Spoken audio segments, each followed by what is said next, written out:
Jason, you ready? We would call the meeting back to order. Would call President Hargis back to the podium and turn it back over to you, Mr. President. Well, thank you, Mr. Chairman. We had the foolish thought or notion that this would just be announced and everybody would be surprised, except for you all. But I'm on the front page of the old collie, so there's not much mystery here at all. But I guess I should say officially that my intent is to retire from Oklahoma State University as president in July 1 of 2021. And that ought to give us time to hopefully end this pandemic and find a successor. This has just been the time of our lives. Ann and I have absolutely loved it. It exceeded all of our expectations. If you ever get a chance to be a university president, do it. Just being around these students. But first I'd like to say that the reason I even wanted to look at this possibility is I moved around all the time. My dad ran seismograph crews, and we moved so much. And when you're redheaded named Vaden Burns, that's not easy going into new schools. But we moved to Oklahoma City, and I was introduced to Oklahoma State. And came up here, decided to come up here to school. All my family are UT people. I mean, University of Texas. They just couldn't believe I wasn't going down there. And I discovered for the first time in my life, this was really my community. This was my first community. And I got to work in various roles to make things better, try to make things better. And so to complete that full circle and get to come back and be the president of my alma mater for a school that did so much for me is a real blessing. And so I appreciate that very much. I appreciate being given that opportunity. We've now seen three cohorts of students do all 4 years here, and we've watched them come in and bright-eyed and bushy-tailed and full of enthusiasm, and then to watch them mature during the time they're here is just a real blessing. Their energy is contagious.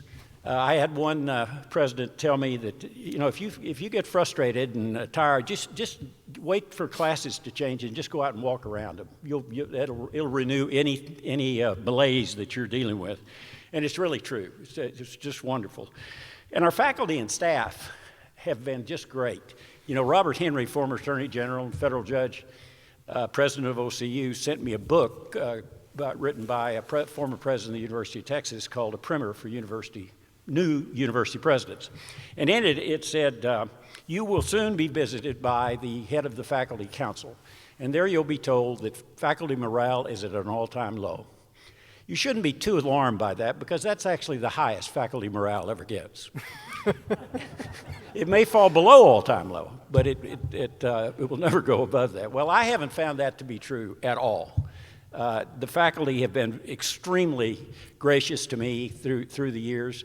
It's a really special group of people who care about their students and really want the students to grow and succeed and prepare them for a ethical leadership life in their communities. So I really appreciate my interactions with the faculty, and our staff are the same way. They really care about the students, and that's what makes the OSU experience so special. And of course our donors, first and foremost with Boone Pickens. You've heard me say when he'd ask his father if they could do something, and his father said, the 3 reasons we can't do that, Boone. He said, okay, what are they? He said, well, the first is we don't have the money. Okay, what are the other 2? He said, they don't matter. So we really needed some money. We needed the money, and Boone really stepped up, and with that, legions of our alums and even people that aren't alums but love what we're doing at Oklahoma State have stepped up, and I think they told me the total since 2008 is we've raised about $2.1 billion.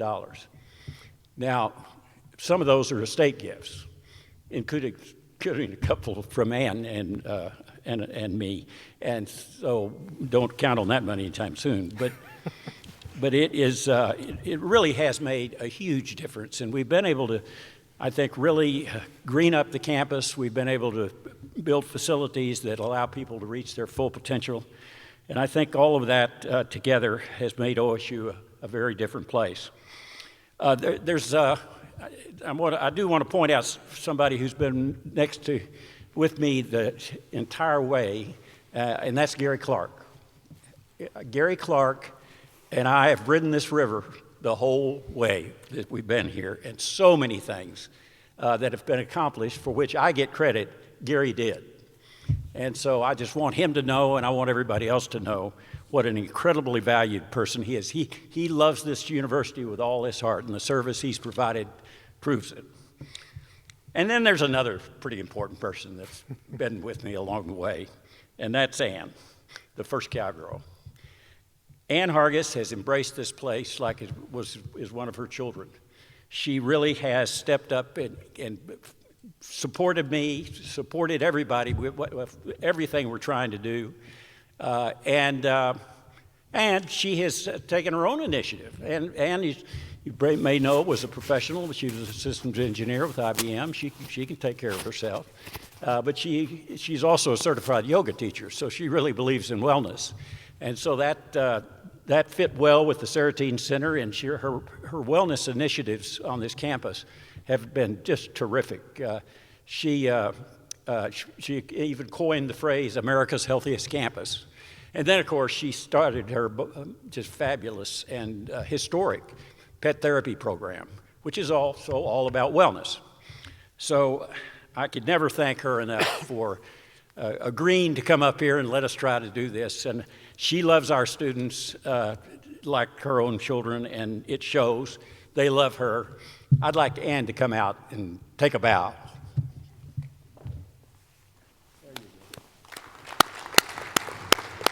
Calvin.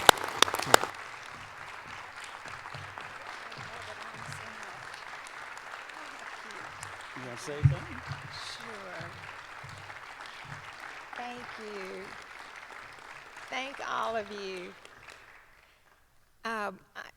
I didn't get to hear all that Burns had to say, but I will say that I coined the phrase "first cowgirl" when Burns was first named president, because I thought that First Lady was a little far reach for me, but the title of First Lady is among the most valued titles that I can imagine anybody can have, just to be able to set an example and to further any leadership that you can to enhance what the president himself is doing. So it has been my privilege and pleasure to be the OSU First Cowgirl. The ride has been terrific, and the education has been beyond my wildest dreams. Thanks to all of you and all of the people who have made such a difference at this university. So with that, I've kind of coined a new phrase. And because we've had such a great education while we've been here, our next step is that we're going to graduate. So I'm really celebrating our graduation here today. And I think we'll graduate when the time is right. It may be May, June, or July, but that is the next stage here. And I know that OSU is going to be sparkling as bright and brighter than ever. So thank you all again. No, stay here. Thank you, Ann. You're welcome, Burns. Thank you. And I want to thank the Regents that gave us this opportunity. It really, Lillian Gish said, you make a living by what you get, but you make a life by what you give. You have truly given us an incredible life experience, and we couldn't be more appreciative. So we will work hard to assist in the transition to a new president, a new administration. We just want to thank the entire Cowboy Nation for all the love and the support that you have provided us.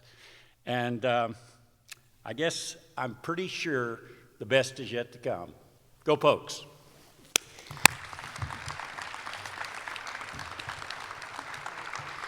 Thank you.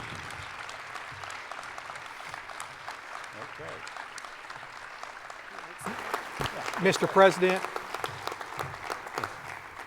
Do you need Jan to say? if she doesn't mind staying for just a moment.